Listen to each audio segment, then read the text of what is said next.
Well, China's economic growth has hit a one-year low due to a confluence of shocks from a crippling power crunch to Evergrande's debt crisis. Now, third quarter GDP rose nearly 5% on year, missing expectations and slowing from about 8% growth in the second quarter. It also marks the weakest pace since Q3 of 2020. Now, the economy was virtually at a standstill, growing just 0.2% on quarter. Other economic data has also been released today. Growth in fixed asset management and industrial production, both missing analyst estimates, but retail sales rose 4.4%. Beating estimates by a wide margin as coronavirus restrictions were eased. Now, despite the relative slowdown, China has reassured its public that it expects to achieve full-year economic targets. Lo Minmin tells us more. More signs of China's recovery losing steam after facing multiple shocks. First, a power outage that has ground production to a halt as prices of coal soared to record highs after heavy rainfall and floods hit two major mining areas. On top of that, energy efficiency caps forced factories to limit production. Economists say the worst has yet to come. China's total trade hit record high last month, and there is likely to be a lagging effect here. Experts predict that exports growth will slow moderately this month and drop significantly in November and December. Even when it comes to the bright spot, the export, the growth had slowed down, even if the absolute value is high.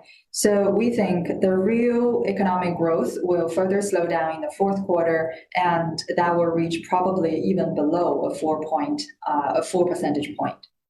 Power rationing is also likely to continue well until the end of the year. As we approach the winter season, electricity and heating consumption will go up. While the government has taken steps to address the coal shortage, it's not likely to budge on its electricity consumption targets, especially ahead of the Beijing Winter Olympics next year, when it's under pressure to meet its environmental goals before the world's athletes arrive.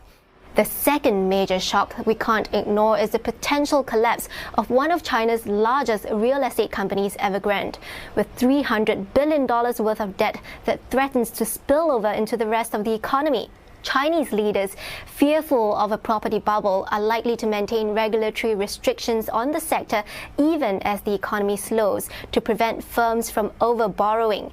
The economic slowdown comes as the authorities move to increase state control of the economy, with crackdowns in tech, media, education, and real estate. The question is whether President Xi will ease his economic policy in the fourth quarter. Well, the current economic difficulties is partially intentional because we've seen that even with the downward pressure, the government doesn't really budge in terms of the tech crackdown and the tightening in the housing market regulations. There would be some marginal change in the coming months just to counter this really severe downward pressure, but I don't think the overall direction will be changed. Now it just looks like the central government is willing to make the trade-off between economic growth and financial stability. With all eyes on the party congress next year, there is no sign of President Xi moderating his campaign to overhaul China's economic model. He said that he must seize this window of opportunity to push ahead with difficult supply-side structural reforms, even if it causes short-term pain. So we're likely to see only minor course corrections ahead. But despite the sluggish economy, experts say China can still comfortably hit about 8% GDP growth for the full year, well above their 6% target. That's mostly due to record strong growth of 18.3% in the first quarter.